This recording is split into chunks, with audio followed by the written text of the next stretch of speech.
Welcome to educational mind. आज हम पढ़ने वाले हैं एक नई पोइम। ये पोइम बहुत ही इंस्पिरेशनल पोइम है। ये पोइम आपको कुछ ना कुछ इंस्पिरेशन देके ही जाएगी। और आप जानते होंगे कि जो पोइम इंस्पिरेशनल होती है उससे इंपॉर्टेंट क्वेश्चन ज़्यादा ही पूछे जाते हैं एग्जाम के अंदर। तो इस पोइम के ऊपर आप ध्यान देना, तो इसको ध्यान से समझना आप। तो सबसे पहले पोइम के बारे में पढ़ लेते हैं। पोइम में क्या कहा गया है हमें। A boy losses A ball. इसके अंदर होता क्या है कि एक लड़का होता है, छोटा सा लड़का होता है, और वो अपनी बॉल खो देता है। तो उस बॉल से उसे इतना लगाव होता है कि वो उस बॉल को ही लेना चाहता है। वो बॉल खो जाती है उससे, और उसे दूसरी बॉलें नहीं चाहिए, केवल वो बॉल ही चाहिए। तो उसका उस बॉल के प्रति इतना लगाव देखकर इस पोइम के अंदर ये सब बताया गया है। तो चलो पोइम को शुरू करते हैं, और पोइम के अंदर हमें क्या बताया गया है वो पढ़ लेते हैं। लाइन टू लाइन एक्सप्लेनेशन देखेंगे हम। तो शुरू करते हैं। What is the boy now who has lost his ball?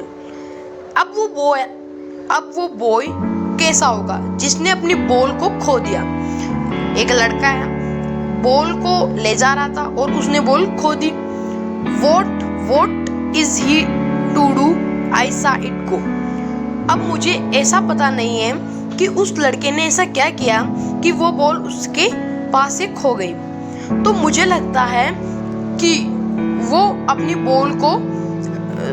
Ball को मतलब हम ले जाते हैं ना ऐसे नीचे फेंकते, तो वैसे ऐसे ले जा रहा था। तो होता क्या है कि उसकी बॉल नदी के अंदर, पानी के अंदर गिर जाती है। ठीक है, तो इसके कारण उसकी बॉल खो जाती है। ओके, आगे क्या कह रहा है हमें। Merrily bouncing down the street and then merrily over there it is in the water. वो धीरे धीरे बाउंस करता हुआ, उछालता हुआ बॉल को गली के अंदर जा रहा था, और पास से नदी जा रही थी, पानी था उसके अंदर, और पानी में वो बॉल गिर गई। Merrily over, no use to say oh there are other balls. ऐसा भी नहीं है कि वहां पर कोई दूसरी बॉलें नहीं है, यानी कि शॉप्स के अंदर, दुकानों के अंदर बॉल्स की जहाँ पर दुकान है वहां पर बाकी बॉल बची हुई नहीं है, लेकिन उस लड़के को वो बॉल ही चाहिए। अब देखते हैं कि उस लड़के को वो बॉल क्यों चाहिए। तो इस पोइम को आप पूरा देखना, तभी आपको अच्छी समझ में आएगी, क्योंकि बहुत इंपॉर्टेंट पोइम है आपके लिए। इसे ऐसे मत समझना। Okay, as he stands rigid trembling start down all his young days into the harbour वे।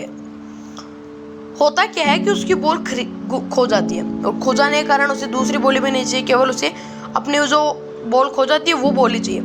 तो वो लड़का उस जगह से हिलता नहीं है, नहीं तो वो बॉल ढूंढता है। वो उस जगह से ट्रेम्बलिंग यानी एक जगह खड़ा रहता है, स्ट्रेट खड़ा रहता है, रिजिड यानी ठोस तरीके से वहां पर खड़ा रहता है, और खड़ा होकर उस बॉल को देखता रहता है कि वहां पर अपनी बॉल कहाँ पर गई। ठीक है, बॉल को ढूंढता रहता है। His ball went, I would not enter on him a dime, another ball is worthless, now he senses first responsibility. अब ऐसा भी नहीं है कि उसके पास अदर बॉल नहीं है, लेकिन उससे तो बस वो बॉल ही चाहिए। हम किसी बात की जिद पकड़ लेते हैं कि हमें वो चीज़ चाहिए, तो वो ले कर ही हम छोड़ते हैं। तो वो चीज़ हमें चाहिए, तो वो हम चीज़ लिए बिना उसे नहीं छोड़ते, तो वो चीज़ हमें अच्छी लगती है। ठीक है, तो वो उस चीज़ से हमें लगाव हो जाता है, तो उसके अलावा हमें कोई भी चीज़ें नहीं चाहिए। तो उसी प्रकार इस बच्चे को भी उस चीज़ से लगाव हो गया, उस बॉल से लगाव हो गया, और उसे उस बॉल के अलावा कोई भी चीज़ नहीं चाहिए, यानी अदर बॉल्स उसे नहीं चाहिए, उसी बॉल से वो खेलना चाहता है। फिर उसे अपनी फर्स्ट रेस्पॉन्सिबिलिटी, पहली जिम्मेदारी उस बच्चे को याद आती है।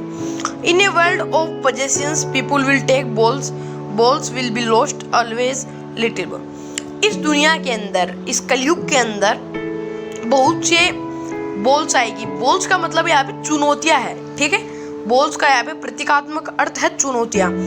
ठीक है, तो हमारे जीवन के अंदर बहुत सी चुनौतियां आएगी, लेकिन उन चुनौतियों से हमें घबराना नहीं है, उन चुनौतियों का हमें डटकर सामना करना है। ठीक है, तो बॉल्स यहाँ पर बहुत आएगी, और बॉल्स हमारी लॉस्ट यानी खोवेगी भी। ठीक है, बॉल्स खोवेगी भी, और उसका हमें बॉल को ध्यान रखना है। ठीक है, उसका हमें डटकर सामना करना है, बॉल का सामना नहीं करना। बॉल का मतलब यहाँ पर है संघर्ष करना, मतलब चुनौतियों से संघर्ष करना, चुनौती से जीतना।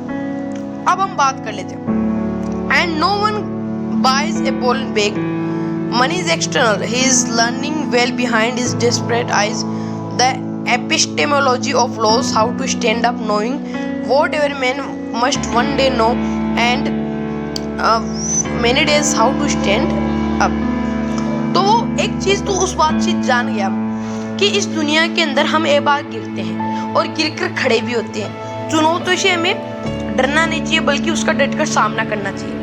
ठीक है, तो इस पोएम से हमें पोएट यही बताना चाहते हैं कि हमें अपनी चुनौती से कभी हार माननी नहीं चाहिए, उसका डटकर सामना करना चाहिए। तो ये उस बच्चे के लिए एक इंस्पिरेशनल पोएम है, हमारे लिए भी एक इंस्पिरेशनल पोएम बताएगी। इसकी जो पोएट है वो है जोहन बेरीमैन। आपको पोएट का नाम हमेशा याद रखना है, दोबारा बता देता हूँ आपको। इसकी ग्लोसरीज देख लेते हैं। ग्लोसरीज है Oh, there are other balls. The word suggests that the loss is not important enough to worry about.